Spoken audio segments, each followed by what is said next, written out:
Bienvenue sur l'île dangereuse, nous sommes le 22 février 3309. Tout de suite les nouvelles de la galaxie de cette semaine.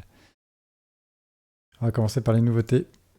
Dans le jeu, FDF s'adresse à la communauté et pose les questions suivantes. Dans un fil de discussion du forum, est-ce que vous appréciez la guerre targoïde? Est-ce que vous êtes motivé pour faire du gameplay associé à l'effort de guerre?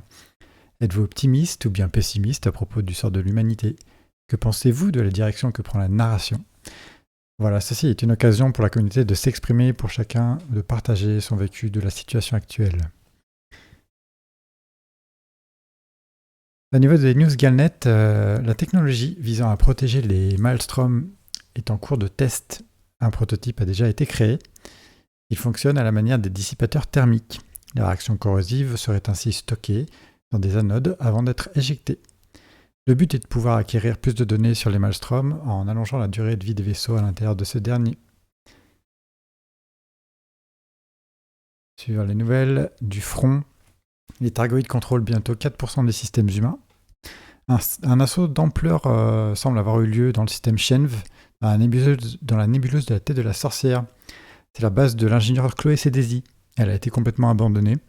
Voilà, on n'a pas de nouvelles.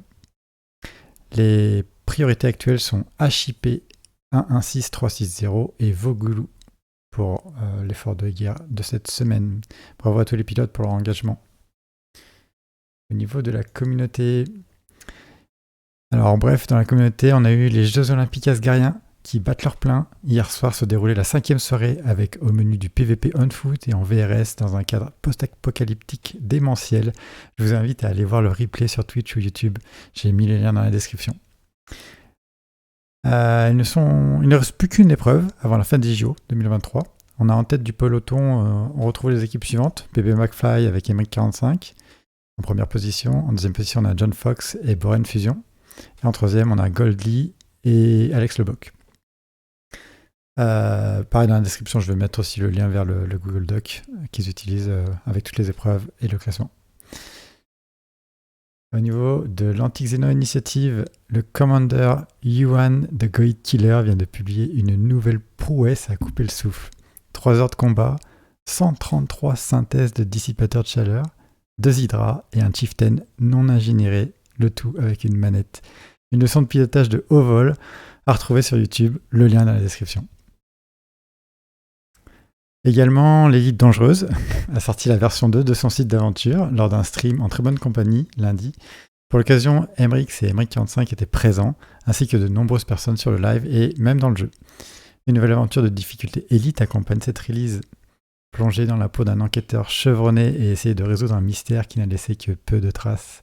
La difficulté est poussée à l'extrême et pour l'instant le podium reste vide. Néanmoins, de nombreux commandeurs sont déjà très proches de la solution. Et en parlant des commandeurs victorieux, alors cette semaine, nous félicitons Koustan qui continue sa folle lancée et termine Stargazer. Félicitations à Damos qui termine le Trésor de la Buse et le sauvetage de Odysseus à l'instant. Félicitations à BCLV4 qui termine Jacob Scarlett avec une belle frayeur sur la fin au niveau de la boîte aux lettres à revoir sur sa chaîne Twitch ou YouTube également. Félicitations à Asgard qui termine Stargazer dans la foulée de la soirée des JO. Et enfin, félicitations à DigiCrease pour avoir retrouvé l'Odysseus. Pour ceux qui voudraient ajouter le badge YouTube sur leur page de profil Elite Dangerous, c'est très facile, il suffit de cliquer sur le dernier lien en bas de la description sur YouTube. Voilà, c'est la fin des news. Je vous remercie de m'avoir suivi. O7 Commanders.